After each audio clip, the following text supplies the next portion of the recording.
முதல் வணக்கம், நேயர்களுக்கு வணக்கம்ங்க. நான் டாக்டர் ஸ்வேதா ராகுல், கன்சல்டன்ட் டெர்மட்டாலஜிஸ்ட். இன்றைக்கி நம்ம பேச போகிற டாபிக் என்னன்னு பார்த்தீங்கன்னா, நிறைய பேருக்கு பெரும்பாலும் நிறைய ஒரு மன உடைச்சல், டிப்ரெஷன் கொடுக்கக்கூடிய ஒரு பர்டிகுலர் நோய் தாங்க. அதுதான் சொரியாசிஸ். சொரியாசிஸ்னால் என்னென்னு நிறைய பேர், ஏன் டாக்டர் இது என்ன, எப்படின்னா என்ன அப்படின்ட்டு அதில் ஒரு ஃபியர் ஃபேக்டர் இருக்குது. ஐயோ நம்மளுக்கு சொரியாசிஸ் வந்துருமோ அப்படின்னு நிறைய பேஷண்ட் கேட்பாங்க.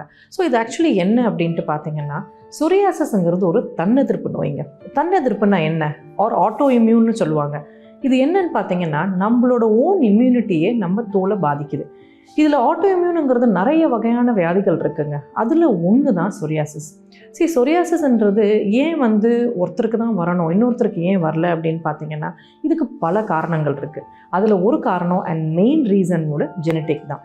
ஜெனட்டிக்னு சொன்ன அடுத்த நிமிஷமே பேஷண்ட்ஸ் கேட்குறது என்ன, ஃபேமிலியில் எனக்கு யாருக்குமே கிடையாது டாக்டர், எனக்கு மாத்திரம் ஏன் வந்திருக்கு. நம்ம பாடியில் millions and millions of genes இருக்குங்க. அதில் ஒரு ஜீன் ட்ரிகர் ஆஃப் ஆனாலுமே சொரியாசிஸ் இன்க்ரீஸ் ஆகிறதோ இல்லை புதுசாக வர்றதுக்கோ சான்ஸ் இருக்குது. சொரியாசிஸ்னால் நீங்கள் எப்படி ரெக்கக்னைஸ் பண்ணுவீங்க, உங்களுக்கு இந்த இருக்கா அப்படிங்கிறது எப்படி ரெக்கக்னைஸ் பண்ணுவீங்கன்னா, செதிலாக கொட்டுறது தான். இது உங்களுக்கு அந்த தோலில் செவப்பாக பக்கா உங்களுக்கு நிறைய ஸ்கின் ரேஷ் மாதிரி வர ஆரம்பிச்சிடும்.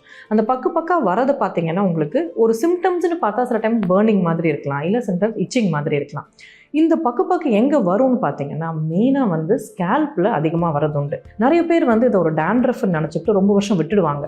லேட்டர் பார்த்தீங்கன்னா அந்த ஒரு டேண்ட்ரஃப் மாதிரி இல்லாமல் உங்கள் ஸ்கேல்புக்கு கீழே வரைக்கும் ஒரு செவப்பாக ஒரு ஸ்கேலியாக, அதாவது அந்த பக்கு கொட்ட ஆரம்பிச்சிடும். அப்போ தான் அவங்களுக்கு ஒரு பயமே வர ஆரம்பிக்கும். இந்த ஸ்கேல்பில் மாத்திரம் இல்லாமல் பல அதர் ஆர்கன்ஸையும் பாதிக்கக்கூடிய சான்ஸ் இந்த சொரியாசிஸில் இருக்குது. இன்ஃபேக்ட் நெயில்ஸில் சொரியாசிஸ் இருக்குன்னா அவங்களுக்கு ஜாயிண்ட் பெயின்ஸ் கொஞ்சம் அதிகமாக இருக்கிற சான்ஸுமே இருக்குது. ஸோ இப்படி இருக்கிற ஒரு தருணத்தில், அதாவது இந்த பக்கா அந்த தோல் உங்களுக்கு அங்கங்கே ரெட்டாக ரேஷ் மெயினாக எந்த ஏரியாஸில் வரும்னு பார்த்தீங்கன்னா, எக்ஸ்டென்சார் அப்படின்னு சொல்லுவோம். எக்ஸ்டென்சார்னு எதுன்னா வெளிப்பகுதிகள், அதாவது இந்த கையோட வெளிப்பகுதி, காலோட வெளிப்பகுதி, தொப்புளுக்குள்ளே இருக்கிறது, உட்கார்ற இடத்துல வர்றது, ஃபேஸில் கூட நிறைய பேருக்கு அந்த சொரியாசிஸ் லீஷன்ஸ் வரலாம். ஸோ இதை நீங்கள் ஸ்க்ராட்ச் பண்ணிங்கன்னா ஒரு சில்வரியாக பொடியாக கொட்டும். அது ரெண்டாவது, அதுலேருந்து ஸ்லைட்டாக ஒரு ப்ளீடிங் மாதிரி வரும். ஒரு பர்டிகுலர் வகையான சொரியாசிஸ் என்ன அப்படின்னா, ரொம்ப காமன். இன்ஃபேக்ட் நிறைய பேஷண்ட்ஸ் என்கிட்ட இந்த ஒரு பர்டிகுலர் இஷ்யூக்கு வருவாங்க. பாமோபிளான்டார் சொரியாசிஸ், இல்லைன்னா கை பாதமும் கால் பாதத்துலேயும் சொரியாசிஸ் வருது.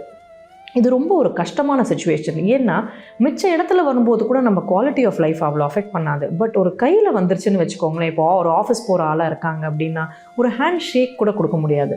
ஸோ இந்த பாமோபிளான்டார் சொரியாசிஸ், அதாவது கை பாதத்துலேயும் கால் பாதத்துலேயும் வெடிப்பு அதிகமாக வரதுங்கிறதும் ஒரு வகையான சொரியாசிஸ். இன்ட்ரெஸ்டிங்லி இந்த சொரியாசிஸ் அடல்ட்ஸுக்கு மாத்திரம் வரதில்லைங்க, குழந்தைங்களுக்கு கூட வருது. இந்த குழந்தைங்கன்னா, அதாவது பிறந்து ஒரு வயசுக்குள்ளே கூட சொரியாசிஸ் வரலாம். எப்படி தெரியுமா, ஒரு டயப்பர் ரேஷ், அதாவது அந்த டயப்பர் போடுற ஏரியாவில் கண்டினியூஸாக ரெட் கலர் ரேஷ் வந்துக்கிட்டே இருக்கும். இது என்ன க்ரீம் போட்டாலும், என்ன ஆயின்மெண்ட் போட்டாலும் போகவே போகாது. அப்போ தான் ரொம்ப நாள் கழித்து டெர்மட்டாலஜிஸ்ட்டை கூட்டிகிட்டு வருவாங்க அந்த பெற்றவங்க. அதாவது ரொம்ப ரேஷ் அதிகமாக இருக்குது டாக்டர், நம்ம பார்க்கும்பொழுது தான் அது ஆக்சுவலி சொரியாசிஸ்னு தெரியும். இதுக்கு ட்ரீட்மெண்ட் அப்படிங்கிறது நம்ம அதாவது உடல் ரீதியாக ட்ரீட்மெண்ட் கொடுக்கறதுக்கு முன்னாடி மன ரீதியாக ட்ரீட்மெண்ட் கொடுக்கணும். இதுக்கு க்யூருங்கிறது என்றைக்குமே கிடையாது. ஆனால் கண்ட்ரோல் தாராளமாக பண்ணலாம். எனக்கு கண்ட்ரோல் பண்ணி, எப்படி ஒரு சுகருக்கு மாத்திரை எடுத்தால் கண்ட்ரோல் வருதோ, ஆர் ஈவன் பிபிக்கு மாத்திரை எடுத்தால் ஒரு கண்ட்ரோல் வருதோ, அதே மாதிரி சொரியாசிஸ்க்கு நீங்கள் ட்ரீட்மெண்ட் பண்ணும்போது தாராளமாக ஒரு கண்ட்ரோலில் கொண்டு வரலாம். ட்ரீட்மெண்ட்டுங்கிறது என்னெல்லாம் இருக்குது அப்படின்னு பார்த்தீங்கன்னா, அப்ளிகேஷன்ஸ் பொறுத்த வரைக்கும் நிறைய ஆயின்மெண்ட்ஸ் ரொம்ப கம்மியாக இருக்கிற சொரியாசிஸ், சரி கொஞ்சம் இடத்துல தான் இருக்குது, ரொம்ப அதிகமாக இல்லை, ஒரு ஸ்கேல்பில் மாத்திரம் இருக்குன்னா அது ஆயின்மெண்ட்ஸ், ஒரு ஷாம்பூஸ் இப்படி வச்சு தாராளமாக கண்ட்ரோல் பண்ணலாம்.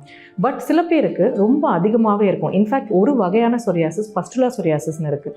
அதில் உடம்பு முழுக்க பார்த்திங்கன்னா பல பஸ்டியூல்ஸ் வந்துடும், ஃபுல்லாக பஸ்ஸோடவே வரும். அண்ட் ரெண்டாவது ஈவன் ஒரு ப்ரெக்னென்ட் உமன் கூட இது வரலாம். அப்படி இருந்தால் குழந்தைக்கு ஆபத்து கொடுக்குற அளவுக்கே ரொம்ப சீரியஸான ஒரு நோயாக வரும். அப்படி இருக்கிற தருணத்தில் தான் இம்யூனோ சப்ரெசிவ் இல்லை இம்யூனோ மாடுலேட்டரின்னு சொல்கிறது. அதாவது நம்மளுக்கு அதிகமாக நம்ம உடம்பே கொடுக்குற ஒரு தன்னெதிர்ப்பை குறைக்கிறது. நம்ம இம்யூனிட்டியை குறைக்கிறதுக்காக கிடையாது, பட் அந்த தேவையில்லாத இம்யூனிட்டியை குறைக்கிறதுக்காக, அப்போ தான் அந்த சொரியாசிஸ் கண்ட்ரோலில் வருங்கிறதுக்காக கொடுக்குற சில மாத்திரைகள்.